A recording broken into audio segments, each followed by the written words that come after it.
আসসালামু আলাইকুম, নতুন একটা ভিডিওতে আপনাকে স্বাগত। জানিয়ে দেব বিপিএল এর 7 দলের সর্বশেষ আপডেট এবং গত শনিবার থেকে আজকে শুক্রবার পর্যন্ত গত 7 দিনে বিপিএল এর 7 দল নতুন করে কোনো প্লেয়ারকে তারা সাইন করেছে কিনা বা নতুন করে কোনো প্লেয়ারকে তারা দলে ফিরিয়েছে কিনা এবং সেই সাথে নতুন করে যে প্লেয়ারগুলো তারা দলে ফিরাবে তাদের আপডেট কি আছে এবং সেই সাথে বিপিএল এ অনেকগুলো প্লেয়ার তারা ড্রাফটে নাম লেখানোর পরেও তারা কিন্তু তাদের নামগুলো উইথড্র করে নিয়েছে এবং সেই সাথে গত পর্বে আমি কথা বলেছিলাম বিপিএল এ 4টা দলের সর্বশেষ আপডেট নিয়ে এবং এই পর্বে কথা বলবো বিপিএল এ 3টা দলের আপডেট নিয়ে। সো আশা করি ভিডিওটা শেষ পর্যন্ত দেখবেন এবং ভিডিওটা যদি ভালো লাগে অবশ্যই চ্যানেলটিকে সাবস্ক্রাইব করবেন। সো আমরা সবাই জানি যে আগামী 30শে ডিসেম্বর থেকে 7 ফেব্রুয়ারি পর্যন্ত বিপিএল এর 11তম আসর মাঠে করবে এবং বিপিএল শুরু হতে মাত্র কয়েকটা দিন বাকি আছে। এখনই কিন্তু বিপিএল এর 7 দল তাদের দলে নতুন করে প্লেয়ার ইনক্লুশন করছে এবং নতুন করে অনেকগুলো প্লেয়ার কিন্তু তারা সাইন আপ করছে এবং সেই সাথে যারা এখন পর্যন্ত বিপিএল এর ড্রাফট থেকে বিকৃত হয়েছিল সেই তালিকা থেকে অনেকগুলো প্লেয়ার কিন্তু নাম উইথড্র করে নিয়েছে এবং সেই সাথে বিপিএল এর 7 দলের যে একটা আপডেট আমি প্রতি সপ্তাহে দিই এবং আজকের এই সপ্তাহে আমি 2টা পর্ব করছি। প্রথম পর্বে আমি বিপিএল এর 4টা দল নিয়ে কথা বলেছি এবং এই পর্বে আমি কথা বলবো সিলেট স্ট্রাইকার্স, ঢাকা ক্যাপিটালস এবং সেই সাথে চিটাগং কিংস এর সর্বশেষ আপডেট নিয়ে। সো আমি যদি প্রথমে সিলেট স্ট্রাইকার্স নিয়ে কথা বলি তাহলে সিলেট স্ট্রাইকার্স তাদের দলে একজন লোকাল ফাস্ট বোলারকে তারা দলে ফিরিয়েছেন। তিনি হচ্ছেন আবরার ফাহাদ এবং আবরার ফাহাদ তিনি মূলত আন্ডার-19 ক্রিকেটার এবং তিনি আন্ডার-19 এশিয়া কাপে 5 ম্যাচে তিনি প্রায় 10টার বেশি উইকেট নিয়েছে এবং সেই সাথে তাকে দলে বেরোনোর জন্য অলরেডি তার সাথে মৌখিকভাবে একটা আলোচনা সম্পন্ন করে রেখেছে এবং বিসিবি থেকে গ্রিন সিগন্যাল যখন পাবে তাকে কিন্তু অফিসিয়ালি তাদের দলে বেরাবে সিলেট স্ট্রাইকার্স, এমনটা কিন্তু আমরা জানতে পেরেছি এবং সেই সাথে তাদের দলে এখন পর্যন্ত কিছু জায়গায় এখনো গ্যাপ আছে, যেমন তাদের অলরাউন্ডার যে একটা পজিশন যেখানে মাশরাফি বিন মুর্তজা খেলতো সেই পজিশনটা কিন্তু এখন পর্যন্ত গ্যাপ আছে এবং সেখানে কিন্তু একটা ভালো মানের প্লেয়ার কিন্তু তাদের ওখানে খুব বেশি দরকার। কারণ আমরা সবাই জানি যে গত 2টা সিজন অর্থাৎ সিলেট স্ট্রাইকার্স মাত্র 3টা সিজনে অংশগ্রহণ করতে যাচ্ছে। এর আগে তারা 2023 এবং 24 সালে প্রথমবারের মতো বিপিএল অংশগ্রহণ করেছে এবং 2025 সালে তারা তৃতীয় আসরে অংশগ্রহণ করতে যাচ্ছে এবং গত 2টা আসরে যে 8 নম্বর পজিশন সেখানে কিন্তু মাশরাফি বিন মুর্তজা খেলতো, কিন্তু এইবার যে আসন্ন বিপিএল সেখানে মাশরাফি বিন মুর্তজার খেলার সম্ভাবনা নাই বললেই চলে। সো তার পজিশনটা কিন্তু এখন পর্যন্ত ফাঁকা আছে। সো সেখানে একটা নতুন লোকাল প্লেয়ার নেওয়ার জন্য কিন্তু তারা চেষ্টা চালিয়ে যাচ্ছে এবং সেটা খুব সম্ভবত আলাউদ্দিন বাবুকে তারা অ্যাপ্রোচ করছে এবং সেই সাথে এনসিএল টি20তে আলাউদ্দিন বাবু সেরা উইকেট টেকারের মধ্যে একজন ছিলেন এবং সেই সাথে তিনি নিচের দিকে ভালো ব্যাট করতে পারেন। সো মাশরাফির বেস্ট বিকল্প হিসেবে আলাউদ্দিন বাবু কিন্তু তিনি অন্যতম সেরা একটা চয়েস হতে পারে এবং সেই সাথে তারা কিন্তু কিছু বিদেশি প্লেয়ারের সাথেও তারা কথাবার্তা বলছে এবং সেই সাথে তারা গত সপ্তাহে তাদের দলের যে প্র্যাকটিস কিট এবং সেই সাথে তাদের যে ম্যাচ কিট সেটা কিন্তু তারা অলরেডি প্রকাশ করেছে এবং জার্সি সেটা নিয়ে কিন্তু মানুষের মধ্যে অনেক বেশি আগ্রহের একটা জায়গা তৈরি হয়েছে এবং সেই সাথে তাদের যে ম্যাচ জার্সি সেটা নিয়েও কিন্তু মানুষের মধ্যে অনেক আলোচনা হচ্ছে এবং জার্সির মধ্যে অর্থাৎ ম্যাচ জার্সির মধ্যে 36শে জুলাই বা 24-এর গণ অভ্যুত্থান এই বিষয়টা কিন্তু তারা তুলে ধরেছে। তো এখন পর্যন্ত সিলেট স্ট্রাইকার্সের এই হচ্ছে সর্বশেষ আপডেট, অর্থাৎ গত শনিবার থেকে আজকে শুক্রবার পর্যন্ত সর্বশেষ আপডেট। এবং এরপর আমি যদি ঢাকা ক্যাপিটালস নিয়ে কথা বলি তাহলে ঢাকা ক্যাপিটালসে কিন্তু যেমন তারা নতুন প্লেয়ার সাইন করেছে এবং সেই সাথে তাদের দলে কিন্তু অনেক জায়গায় কিন্তু এখন পর্যন্ত গ্যাপ আছে এবং সেই সাথে তাদের দলে সবচেয়ে বড় যে তারা কয় এবং সেই সাথে তিনি অনেক দুর্দান্ত একটা ভালো ফর্মে আছে সাইম আইয়ুব, তাকে কিন্তু বিপিএল এ ঢাকা ক্যাপিটালস কোনো ম্যাচের জন্যই পাচ্ছেন এবং তিনি খুব সম্ভবত বিপিএল পুরো সিজনটাই মিস করতে যাচ্ছেন এবং সেই সাথে তারা নতুন একজন বিদেশি প্লেয়ারকে তারা দলে ফিরেছেন এবং তিনি হচ্ছেন জেপি কোয়েটজে এবং তিনি Namibian cricketer, wicket keeper batsman এবং তাকে মূলত উইকেট কিপার ব্যাটসম্যানের যে অর্থাৎ স্টিভেন এসকেনাজি তার ব্যাকআপ উইকেট কিপার হিসেবে তাকে কিন্তু দলে ফিরিয়েছে ঢাকা ক্যাপিটালস। মূলত তিনি হয়তো ম্যাচ পেতে পারেন কারণ আমরা সবাই জানি যে আইএল টি20 যখন শুরু হয়ে যাবে তখন জনসন চার্লস যিনি আছেন তিনি আইএল টি20-র একটা দলের সাথে চুক্তিবদ্ধ আছেন, তিনি কিন্তু চলে যাবেন। ঠিক তখন এসকেনাজি কিন্তু ঢাকা ক্যাপিটালসের মেইন উইকেট কিপার ব্যাটসম্যান হয়ে যাবে এবং সেখানে যেহেতু তাদের একটা দেশি লোকাল অপশনস আছে যেমন লিটন কুমার দাস, তিনি উইকেট কিপার ব্যাটসম্যান হিসেবে কিন্তু দলের হয়ে খেলবে এবং তিনি খুব সম্ভবত দলের ক্যাপ্টেন হতে পারে এমনটাই কিন্তু আমরা জানতে পেরেছি। So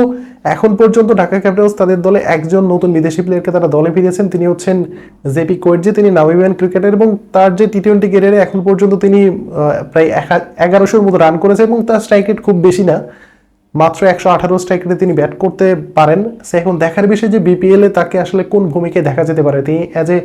backup wicket keeper batsman নাকি তিনি নিয়মিত একাদশের সুযোগ পাবে, এটা নিয়ে কিন্তু একটা বড় ধরনের প্রশ্ন আছে এবং সেই সাথে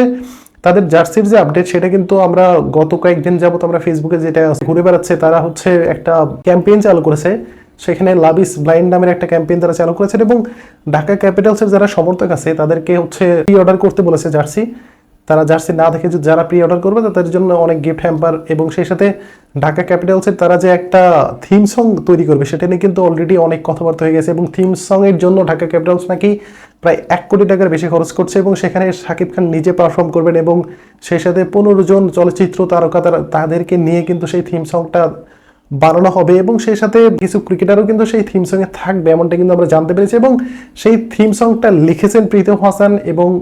হাসান এবং সেই সাথে আমরা সবাই জানি যে লাগে উড়োতরা নামের যে একটা গান ছিল সেই গানের মাধ্যমে কিন্তু প্রীতম এবং শাকিব খানের মধ্যে একটা ভালো কোলাবোরেশন হয় এবং সেকেন্ডবারের মতো ঢাকা ক্যাপিটালস দলটাকে নিয়ে তারা কিন্তু একটা নতুনভাবে একটা থিম সং তৈরি করার জন্য যে তাদের একটা সাইনিং হয়েছে সেটা কিন্তু আমরা সবাই জানি এবং একের পর এক ঢাকা ক্যাপিটালস কিন্তু তারা নতুন নতুন স্পন্সরশিপ তারা পাচ্ছে এবং সেই সাথে ঢাকা ক্যাপিটালস দলটাকে নিয়ে কিন্তু মানুষের মধ্যে উন্মাদনা অনেক বেশি বেড়ে গেছে এবং সেই সাথে তারা অলরেডি প্র্যাকটিস শুরু করে দিয়েছে এবং প্র্যাকটিসের প্রথম দিন খালেদ মাহমুদ সুজন ঢাকা ক্যাপিটালসের হেড কোচ তিনি গণমাধ্যমের সাথে কথা বলেছেন এবং তিনি একটা গুরুত্বপূর্ণ বিষয় নিয়ে আলোচনা করেছেন। সেই আলোচনা কিন্তু আমরা অনেক ভিডিওতে করেছিলাম যে ঢাকা ক্যাপিটালসের মিডল অর্ডার কিন্তু অনেক বেশি উইক, সো তাদেরকে কিন্তু মিডল অর্ডার নিয়ে কাজ করতে হবে এবং নতুন কিছু প্লেয়ারকে দলের সাথে অ্যাড করতেই হবে, সেটা দেশি হোক বা বিদেশি হোক। আমরা জানি যে বিদেশি ক্রিকেটার এই মুহূর্তে পাওয়া খুবই কঠিন, কারণ অলরেডি এর মধ্যে অস্ট্রেলিয়ার বিগ ব্যাশ চলমান এবং সেই সাথে নিউজিল্যান্ডের সুপার স্ম্যাশ এটাও চলমান এবং বিপিএল তো আগামী 30 তারিখ থেকে শুরু হয়ে যাবে এবং এরপরে আইএল টি20 এবং এসি টি20 শুরু হওয়ার কারণে বিদেশি ক্রিকেটার যে একটা সংকট সেটা কিন্তু ঢাকা ক্যাপিটালস খুব ভালোভাবে ফেস করতে পারছে এবং খালেদ মাহমুদ সুজন তিনি অনেকবারই বলেছেন গণমাধ্যমে গতকালকে যে যখন দলটা করা হয় তখন তার সাথে যোগাযোগ করা হয়নি, যদি যোগাযোগ করা হতো তাহলে তিনি কিন্তু সেই জায়গাগুলো অনেকটুকু পূরণ করার চেষ্টা করতে, এখন শেষ মোমেন্টে এসে তিনি প্লেয়ার করছেন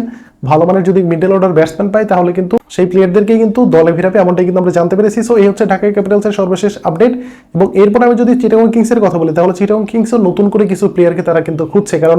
তাদের দলের যে মেইন ম্যান এবং যাকে ঘিরে পুরো টুর্নামেন্টটা প্ল্যানিং করা এবং সেই সাথে দলের ক্যাপ্টেন হিসেবে তাকে নির্বাচন করতে পারতো বা করার জন্য তাকে দলে ফিরেছেন তিনি হচ্ছেন সাকিব আল হাসান এবং সাকিব আল হাসান তিনি কিন্তু বিপিএল মিস করতে যাচ্ছেন এবং সেই সাথে সাকিব আল হাসানকে বিপিএল পুরো মৌসুমের জন্য পাচ্ছেন এবং বিপিএল এর প্রথম মৌসুম থেকে